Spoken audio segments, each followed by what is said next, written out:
Marie has texted in to say, thank you, Anne. You are a tonic. That is from regarding Anne in Stradbally. And Trevor might be able to get those sausages, as they say. A lot of people still texting in about the Greens. We've an hour left to go on the show for today. So we're going to have a bit of fun in this hour. We're going to be talking, as I said, to Robbie Palmer regarding hairdos and regarding if restrictions are lifted slightly, what will it mean for barbers, for example, and hairdressers? What's it going to mean? Also, send us in your hair stories, please. How is the hair getting on? 083 333 975. Robbie will answer your hair queries. And if you want to call us, 051 846 123. We're also celebrating some of the artists that were to appear at the All Together Now Festival in the summer. It's been cancelled, as we know. What about Sinead O'Connor? Anybody like a bit of Sinead O'Connor? Why, real wild child. Keep your texts and comments coming in. 083 333 975. Now, this weekend was supposed to be the official launch of the Waterford Distillery new inaugural whisky called Pilgrim. I went last month to talk to Mark Rainier of Waterford Distillery due to the launch. Now, what's going to happen is, as we know, there's been a lot of investment in Waterford Distillery. They're making their whisky. It is going to be sold. They're going to have an official opening in September the 5th.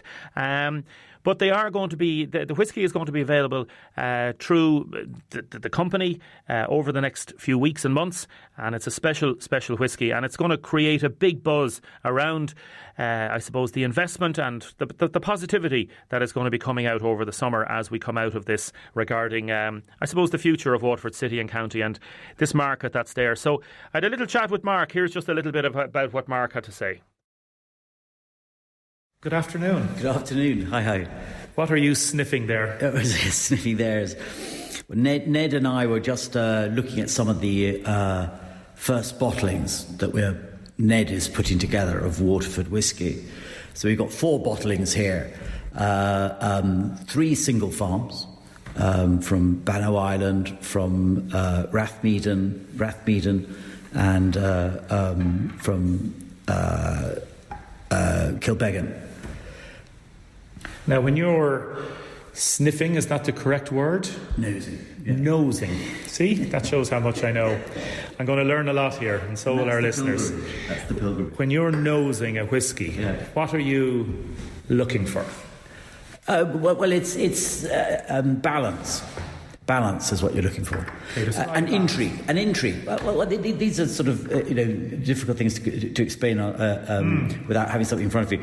But it's what I'm looking for is something that attracts your attention, that keeps you wanting to go back to smell it again. Something that's got layers of flavour. Well, like you're doing now. Your brain is almost saying, well, give me another shot. What was that like? And so you're constantly giving your brain stimulation. You're not even having to drink it. You don't even have to drink it. And that is the secret of I think, great whiskey or great wine, great anything, is when you have that harmonious balance where nothing sticks out, nothing's too angular, that you've got a harmony, but something that keeps you intrigued. So there's an intrigue there. You've got something that makes you want to go back.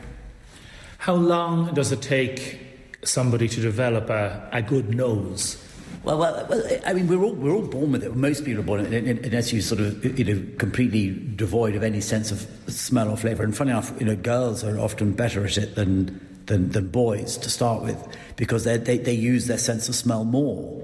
Boys are notorious for not smelling anything at all. So funny enough, when they actually do concentrate, they end up being quite good. So it's quite an interesting thing. So obviously, girls are obviously very naturally good at tasting, but boys can learn it very, very, very well indeed. And it's experience. But what your brain is sitting there, and in the case of a lot of lads and boys, they're just not using it for sensory. It's sweaty socks and smelly armpits. They don't want to know. Whereas if you start concentrating, like whether it's a pint of beer or a glass of wine or whatever, and you take your time to, inhale and sniff and take your time, your brain likes it. It's been stimulated. And the more you stimulate your brain, the more it wants to be stimulated. So it's an ongoing cycle. So when you first do it, it's a bit odd and you feel a bit sort of, strange doing it. But your brain starts to like it. And so you will find that you start smelling, milk, water, anything, as your brain feeds off it. And the more you do it, the more the better you get at it. Science will show as well that the sense of smell, that sensory, is great for rekindling memories. Yeah. I smelled something last week and it brought me back 20 years ago to a particular moment in time. It's one of those, it is the sense that can really trigger. Absolutely. I remember going back to a place I used to go on holiday with my parents as a kid back in the 60s, and I got out of the car and I just burst into tears, and it had never happened to me before. But it was the smell of the flowers that I had not smelt since. Where was it? It was in Cornwall, and it was just completely overwhelming, and that was like a 40-year, 50-year gap. So yes, no, I agree with you entirely. And of course, with wine and whiskey and beer, it's all, if you want to learn how to taste it, it's all about the bouquet, the aroma, the nose. 90% of the perception can be obtained from smelling alone. What will be the essence of this new whiskey blend, this new whiskey product that you are developing? Well, the blend is a dangerous word because it's not a blend. It's a single malt whiskey. I want you to explain It's a single malt whiskey. So it's whiskey made from malted barley at a single distillery. So Waterford barley, malted, and distilled in a pot still. So that's what we do here. What we do that's different is that the barley is the focus. For many years it's been completely forgotten about, and that's where all the flavour is. That's why we use barley, because it's the most flavoursome of all the cereals. Ned, good morning. Good morning, Damien. How are you? I'm good, thank you. I'm good. Ned Gann, head distiller at Waterford Distillery. Thanks for joining us this morning. You heard some of what Mark had to say there. He was just talking and finishing up about the barley. Talk to me a little bit about the barley, please. Well, I suppose, Damien, what we're doing is we're concentrating on the barley. What people mightn't know is that Irish whiskey doesn't have to have Irish grain. So what we're doing is we're only buying Irish grain. We're supporting the Irish market, I suppose, in that we believe that the Irish barley is the best barley in the world. So by sourcing, I think we have about 86 different farmers sourced at this stage. We keep each farm separate. So we get roughly around 100 tonnes of barley from each farmer, and we keep that separate throughout the whole process so that we have different flavours at the end that we put into casks. So the barley is fairly important for us. We work with Minch Malt, who are our maltsters, and they have contracts with farmers. So I suppose what we're looking for is terroir, is the difference that the soil and the environment and where the barley is grown makes the flavours. As anyone would know, if you are buying potatoes or new spuds, as we say, from say Muncain or Carrigain or something like that, someone might buy Eddie Doyle's spuds, someone might buy Crowley's spuds or something like that. Why would they do it? Different flavours from the different lands. But that's basically it. Yeah.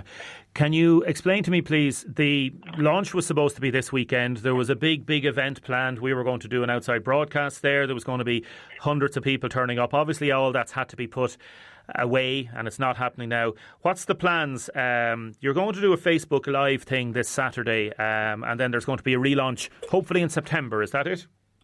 Yeah, so I suppose we had initially 1,000 bottles for sale, and they sold out, and we actually sold to 23 different countries around the world, from obviously Ireland, America, US. There was one sold in Australia, one sold in Bermuda, the UAE and places like that. So we were expecting, I suppose, close to 2,000 people tomorrow. Unfortunately, that's not going ahead now. We would have had our farmers and everything then, so we would have a bit of a party. So what we're going to do now is we have a plan to get the bottles in everyone's hands, hopefully by mid-July or thereabouts.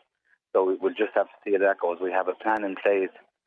Hook up by crook, we'll get the bottles in people's hands. What we're going to have is we're going to have our day tomorrow. We're going to have that back on the 5th of September, hopefully all going well. We're going to have the same kind of event, but people will have the bottles prior to that. So we're going to have the pilgrimage out. We will do some kind of a pilgrimage with our people. Yeah, I suppose we have plans in place, and hopefully if everything goes according to plan, we'll be okay. We're slightly delayed with everything, just with obviously the whole COVID-19 and the way that shipments and everything work. Everything has to be pushed back. We're waiting on stock and everything, so everything is just delayed as well. So hopefully by midsummer, maybe mid-July, end July, we'll have been in a position to get bottles into people's hands. Okay, well that's good news in the sense that there is positivity out of it. Yeah, listen, Ned, we'll catch up with you again then midsummer, and we'll try and get an update and give you a bit more publicity on it. So, how are you keeping yourself? You all right? Not too bad, Damien. Yeah, we're tipping away. We're obviously working. We're tipping away into the distillery. We're keeping going. We have a skeleton crew there. A lot of people work from home and stuff. But everything is going okay. Actually, what you mentioned earlier on, we're going to have a Facebook live thing. We decided yesterday we do that at 12 o'clock when we should have been having the gates open. So we're just going to have a chat. We're going to have a bit of crack, and it's going to be kind of a we're calling it the Ned Talks. I think that's what Megan, who looks after all this, came up with. So we'll be talking about a bit of everything. It won't be just about whiskey and bits and pieces, so it'll be a bit of crack in here. You'll be inspiring people like the TED Talks, huh? Well, I wouldn't say inspiring people, but we'll have a bit of crack. The day itself would have been a bit of fun. Obviously, it would have been a big thing for the city as well. And one of the things actually just I'd say too was, we had 1,000 bottles for sale. We also had general admittance tickets, and we actually sold over 300 of those. So there would have been an awful lot of people from the local community coming, and hopefully, please God, in September we'll have that day, and we'll have a bit of crack, and we'll show people around the distillery and all that as well. Yeah, listen, Ned, to you and everybody there, to Mark and to Megan and everybody, take care, and your family, mind yourself, okay? Likewise, Damien. Thanks very much. Talk to you. Thanks very much, Ned. God bless. Ned Gahan there, head distiller at Waterford Distillery, about the relaunch in September of the inaugural whisky called Pilgrim. So this was obviously the interview done with Mark before the COVID thing. I saw the bottle, the prototype bottle, a blue bottle. It looks amazing. It just really is amazing. So what they've done there is phenomenal. Keep your texts and comments coming in, please. Mary is over 70 and is with the TSB and has no bank card. Never has, always uses cash. Another person saying something similar. Olivia was listening to Mark and says he's comparing online, and other people saying, can you please play Bruce Springsteen? I mightn't play Bruce. We're going to play a little bit more music in a while. Firstly, we're going to hear in a minute from the residents of Cahilbrua Terrace up in Dungarvan. Down in Dungarvan. What is it? Up or down? Carol has texted into our WhatsApp number. I went to the hyper in the TSB for the pension, told I needed my card for a hole in the wall. I'm in my 60s. I don't do bank cards. I feel this is very unfair. I do cash and pay for everything at a time of purchase. There's an interesting one. Yeah, is there people still that don't use bank cards? Let us know, please. 083 3333 975. Eddie was watching the 1 o'clock news on the telly yesterday. He said some of the Green Party were having a meeting in the background behind one of the reporters, and they didn't appear to be doing social distancing. Very reassuring, says this texter, to hear Mark O'Cahisick just now. An informed vision for a Green New Deal inspiring recovery, says this texter. So that's obviously in favour of what Mark O'Cahisick is saying. Another person saying Mark O'Cahisick came across as very sensible and straight. Waterford will be lucky to have him government. Another texter saying the Green Party are delusional if they think the two parties who nobody wanted are going to join together after the election to deliver to them on their demands. They'll end up as the water boy carriers, and they're going to be destroyed at the next election. And a local hairdresser has texted, please tell your listeners to ignore any posts or other articles on social media saying hair salons won't open for another 6 months. I've had calls from clients worrying and asking if they'll buy colours from supermarket. That's not the case. No decision has been made until we hear what happens on the 5th of May, and hopefully we will have some measure of reassurance then, says this texter, regarding when salons will reopen. But basically wait until the 5th of May before we hear anything else. Now, in terms of people that are in lockdown and people that are worried and how are they getting on, I went to the Cathal estate in Dungarvan to talk to some people the other day. Again, all this was done with social distancing, more than 2 metres on an extended microphone stick. Here's the voices from the Cathal estate. Well, how are things? Good. How are you managing? Under pressure like them all. Look, you can only do your best, can't you? What's the surname, Josephine? Moylan. And is everybody looking after each other up here? Well, I don't live here, I live down there. This is a shortcut for me. Where do you live? Congress Villas, just round the corner there. And tell us about the neighbours and everybody looking after each other. Sure they are, everyone is looking out for one another. Sure, that's all you can do, isn't it? You find it tough, or? Sure, tough enough. I just look in at my father every morning, that's it. What's his name? Paddy Fraher. Oh, sure, everyone knows Paddy, the man on the bike. Like myself. And he's keeping well? Oh, he's great. He's 82 years of age. He's better than myself. Where is he? Up around the corner here in Patrick's Crescent. Oh, listen, thanks very much. Mind yourself. Good luck. See you later. Good luck.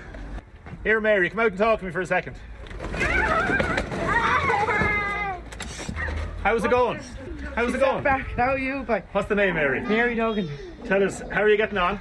I'm good. Who's inside there? That's my mother, What's her name? Kathleen. How's she getting on? Yeah, she's okay. It's fair over there. How are you managing? We have to keep going, don't we? It's crazy, but it's the kids you feel sorry for. You know, it's to keep the kids occupied and things like that. But What's the toughest? staying in and trying to keep the kids occupied. It's the toughest. Yeah. When you're lining up out for shopping, then as well, you're there for about half an hour. You know, kids are crying in the cars, and it's crazy. It's Who have we got here? Are these any of these yours? They're all my nephews. It's my nephew. What's your name? Kyle. Well, how are you getting on? Good. Are you enjoying it? Yeah. Is it all right? Do you want to go back to school? I don't know. There could be no school now till September. What do you think? Well, for the leaving certs, you know, they're thinking of taking back for 1 day a week. But that's okay, I think, like for them. You know, they need it. But otherwise, opening the schools, I don't think, not yet, no. Not yet. As much as we want them to go back, but no, I wouldn't think so, not yet. Who's this down here now in the blue t-shirt? It's my sister. What's her name? Lisa. Lisa. Thanks, see you later. Well, how are you managing? Oh, sure, not too bad. Not too bad. No, trying to keep the bright side out and enjoy a bit of sunshine. And what's your own name? Mary Teresa. Kaka. Reese. What's the most difficult? Just being stuck in. When the fine weather's around, you can't go outside nowhere. Yeah. You have to stay on 2 metres of distance, like. It's hard. What about this man here? What does he think? What do you think, Michael? Think of what? The corona? Yeah. Oh, It's bad, isn't it? Are we ever going to get out of it, I wonder? I'd say we get out of it eventually. After a couple of months. Yeah. Yeah. And what's the toughest of it all? Staying away from your friends. Staying away from your friends, not allowed to be talking to people or anything. Yeah. Especially when you're pregnant this time of year as well, like, you know. It's scary. So you're a distance away. I listen to every night. Where do you broadcast? We're in Waterford and Dungarvan sometimes, you know? Oh, yeah. yeah, I love WLR. Oh, well, we'll put a little bit on tomorrow It now. keep you up to date, like, with everything, you know. I Like, always listen to that station. and so do I, yeah. It'd be very good on a Sunday night. John O'Shea. John O'Shea, yeah. Yeah, all the country western. Country Western. Yeah. Keeps you going. Yeah. Oh, sure, something to listen to, boy, isn't it? Something to listen to. Robbie Palmer, good morning. How you doing, Damien? I'm good. You're not a country and western boy, are you? No, not at all. Not at all. The line is not brilliant, so just make sure you're in as good a signal area as possible there, because we want to have a good chat with you. We didn't manage to get you last week, but thanks for coming on to us this morning. Robbie Palmer of the Arch Barbers in Tramore. Firstly, how are you, and how are you getting on yourself? I'm good. I'm kind of getting cabin fever now at this stage, kind of getting fed up of been stuck in the house all the time, but sure, I'm coping as well at the same time, kind of have my own routine and keep taking over every day. We were to advise men, let's start with men, tips for men who want to keep themselves groomed at this difficult time. What have you got to say to them? Well, I've seen a lot of lads there. They're making an attempt to do their own hair. I'd recommend not doing your own hair. I try just hold out. If you can hold out, just hold on for another. Whenever I get back, I see a lot of lads then as well. They're shaving their head. If they're comfortable with doing that, so be it. I'd work away and go do it. Stuff like beards, I'd recommend if you shave it off. Beards will always go back. Things with hair, a lot of lads are they're uncomfortable, if they have a bad hairline or whatever. I'd leave it and try hold off till you actually get to the barbers. But if you're going to have a go at cutting your own hair, I'd start with the very basics and don't try anything too fancy. Yeah, the line is very good at parts, and then it's just dropping out certainly at certain points. So just see how you get on there.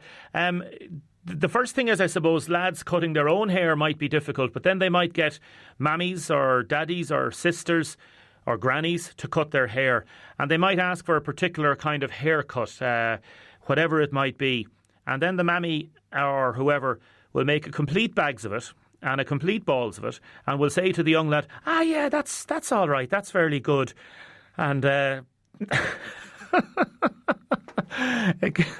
nothing can be done, isn't that right? Once it's done, it's done. And then you get sent a load of photos of fellas that look like a mushroom, and they just look terrible, and they go, what can I do to fix this? And there's nothing really you can do. It's just you have to leave it grow out then, and you're looking at yourself in the mirror every day looking like God only knows. You wouldn't believe some of the pictures I've got sent. How do I fix this? How do I... How bad were they? Tell me how bad some of the pictures are. Some of them are very bad. I won't go too much into detail, but Name and shame. No, don't. Yeah, like anybody who's follically challenged. If you have, like myself, I got my daughter shaved my head with a clippers that I think we might be using on the dog soon. Obviously, we'll clean it first. So it's not too bad, and I don't mind that. Then you've got others like Eamon Ryan, the Green Party leader, who's letting the hair grow because he has a good thick head of hair, and people are saying that he'll be growing potatoes in it soon. So you've got the other problem there with that, haven't you? That's it. Like a lot of lads always say, I'd love to grow out my hair, and then they come in and get their hair cut. So now is the perfect time to actually leave your hair grow out. It's a good excuse, and you never know, they might actually like it and try something different, because lads tend to go for the same haircut every single time. Short back and sides, in base, leave a bit of length on top. Yeah, it's boring, isn't it? I'd say if you're a barber, you'd be going, lads, try something a little bit different. On the beard thing, I know some medical people are saying don't let a beard grow too long, because if you do, God forbid, have to go to hospital for face masks and issues such as that, it's better not to have a full beard. People may not know that. Can I just ask you, I know we're dealing with men, what about women? Some people are saying, will you ask the barber if hairdressers or barbers, if they work from home, will they still have to wear masks and gloves and all that sort of stuff if and when this ends? Like, we don't know, Robbie, what's going to happen if the restrictions are relaxed, do we? I think definitely. I think washing hands will I don't think gloves will work, because you're going to be putting your hand in products like wax, gels, and then that's cross-contamination then. So I think you're nearly better off washing your hands as much as you can. In terms of like your gowns, I think disposable gowns will be needed. Contactless payments will definitely come in. Cash won't be there as much as well. It's going to be, there'll be a lot of wasted with, I think, the likes of your probably gowns, which would be like plastic bags, I'd imagine, because you can't put the same gown. Obviously, you change your gown after every few haircuts, but you won't be able to do that anymore. Well, for the foreseeable future, anyway. So, Will we? If anybody has a bit of hair, do you think everybody's going to be looking like surfers then for the next few months? I'd say so. Yeah, a lot of lads are going full blown caveman, and a lot of lads are just going, right, to get the misses. I'm just going to buzz the head. If they have a good head of hair, like their hair will go back. Do you know what I mean? Fred Flintstone, full-blown caveman. I like that. Exactly. So, yeah. Listen, the line isn't great. Robbie, we'll talk to you again soon. You mind yourself and your family and take care, okay? Thanks for having me. I'd just like to say, Damien, I've a voucher for all the frontline workers in the hospital as well. I'll send that into you today. You're very good. That's super. Well done. Thank you very much. And we'll push that out on Monday if that's okay for you. We'll give you a bit of publicity on that, okay? Thank you. Thanks, Robbie. Take care. Mind yourself. Thank you very, very much. Robbie Palmer there from the Arch Barbers in Tramore. Apologies for the phone line there. It was a strange one because sometimes when the line is bad, it's consistently bad. But as you heard, it was good and bad at the same time. Mary McCarthy from Manor Lawn rang to say thank you so much for such a memorable birthday. We had the little clip with Mary yesterday and her sister Joan and the family there, and it's up online on Facebook as well. So keep an eye on that if you want. A number of people texting in about the TSB up at the Hyper Centre and that no counter service, only card service machines. The social distance was working, so why did they change? Not everyone has cards or online services. Liam from Tramore has said, what's up with surfers, man? Damien, I think I will bank with the TSB. I have €200 sterling. I can only pay it into a current account as the counter at self-banking ATMs won't accept it. Any ideas? Says Sean in the city. I think you'll have to try and talk to a member of staff up there, Sean. That seems to be the only way. Damien, due to sign on Tuesday, just wondering if the office is open as I can't get through to them. We've been on to social welfare. My understanding is the current situation pertains, unless you hear any differently, unless there's going to be a government announcement on that. So we'll wait and see. And Oliver sent in a really lovely text of a hairdo, and another person has texted in lockdown haircuts, and some of them are just horrendous. Next, we are going to be talking about fundraising for Pieta House. Now, keep your texts and comments coming in regarding the All Together Now theme tune. What do you want to end the show with, please? Sinead O'Connor, Groove Armada, Iggy Pop, Jarvis Cocker maybe? Let us know. Keep your texts and comments coming in. Going to go first, though, to Anita Furlong, who is a councillor. Good morning, Anita. Good morning, Damien. How are you? I'm good, thank you. And a councillor, not an elected official, a councillor with an S, as they say. You work with Pieta House. Pieta House is struggling, I suppose, financially, like any big, like any organisation for fundraising. And the big fundraiser this year and every year is the Darkness into Light walk that I've done myself and many thousands of people do every year. So it's been cancelled. Tell me, how difficult is it for Pieta House at present, Anita? It is pretty difficult, Damien, to tell you the truth. Like any charity, you say we're dependent on fundraising, and 80% of the funding for Pieta House in the whole of Ireland comes from the community. It comes from people doing fundraising events, from Darkness into Light, which is the huge one that we hold. It's our big fundraiser every year. Only 10% of the funding comes from the government. So as you can imagine, with Darkness into Light postponed or cancelled for the time being, Pieta House is struggling for funds. What we are hoping to do, actually, instead on the same date, on May the 9th, we're doing what's called Darkness into Light Sunrise Appeal. So we're hoping people will get up again early in the morning and take photos of the sunrise and share those photos online and make a donation to Pieta House. OK, that's really nice. And tell me, is Pieta House still open? Is it still operating? What's the situation at present? Yes, we're still operating, just not from the centre anymore. We haven't operated from the centre since the shutdown started. So all of the therapists are now working from home, and all the clinical support staff are working from home. So we're still operating. We're still seeing clients by phone. We're conducting sessions by phone. And, still very much there to support people. It's based on our clientele, are people experiencing suicidal thoughts or engaging in self-harm, or also people who may have experienced bereavement through suicide. So, a pretty vital support to people out there. And again, very much based on the community. It's supported by the community, and the support we provide goes to the community. Yes. What is the number and how can people contact you, Anita? Now, people can contact the landline that was there, the 051-858510, is now directed to a mobile. But if people want to ring the mobile number, it's 089 452 1641.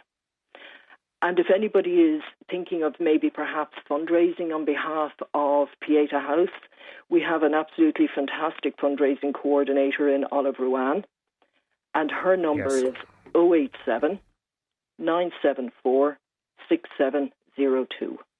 And I know you can contact Olive as well through Facebook. She does great work there, and all the team do great work. Olive, Breen, Ruan, she was on to me. And the likes of Frank Quinlan is doing a great run at the minute. He's raising money for Pieta House, isn't he? Yes, he is. And there's a lot of people, that are really just keeping us going. I believe tomorrow as well, there's a Facebook live stream concert. That's right. Concert of Hope in aid of Pieta. So, a lot of people are doing a lot of work, as they've always have done for Pieta House. That is what it's always been about. The fundraising for Pieta House has come from people themselves who have helped. Listen, Anita, thank you so much, and we'll continue to promote as much as we can anything to do with Pieta House in terms of the fundraising. Take care. Absolutely, and remember, we are open there for clients. Super. Anita, you and your family mind yourself, and all your volunteers and colleagues, take care, OK? Absolutely. You too, Damien. Thank you very much. Anita Furlong there from Councillor of Pieta House, and the number 089 452 1641. 089 452 1641. I want to say a special happy an anniversary to John and Margot Cody, 59 years married. We're going to be talking a little bit about them maybe on Monday, but we'll see how it goes. A special mention to the Londa staff in the Clayboy, shop that I go into anytime I'm up in that area. Fabulous staff, lovely shop. Text her in. I'm a regular shopper at Londa's in Clayboy. Over the past number of weeks, the staff have been A1, number one in the start of all this. Always helpful and friendly, always a smile on their faces, and they brighten up my day. A great strong atmosphere up there. Thank you, Mary. Yes, to everybody there in the Londas and the Clayboy. We're going to play a little bit of this. I See You Baby, Groove Armada. This is the house that funk built. Now we'll play a little bit of Sinead O'Connor just for some of our listeners this morning. For everybody that's out there, thank you all for your texts and for all your comments. Thelma has texted in to request this song. Some texters still texting in. Can you please wish Ciara Ryan in Ballinroad and Garvan a very happy 30th birthday today? Due to the virus, all the family are unable to get together for the party, so hope she's a lovely day, and we will do a bit when everything gets back to normal. So I want to thank Julie for producing the show this week. Thanks to all the news team for the contributions to the programme as well. Thanks to everybody for your interactions with the show, for your texts, for your comments. I want to say a special ode to my mother and father in Wicklow, continuing to self-cocoon, and I know they listen every morning. Hello, Mammy. Good to hear from. I hope you're keeping well. Shane has texted in about the Green Party, and others texting in about dog groomers. We'll come to that on Monday. So stay safe, have a good weekend, mind yourself.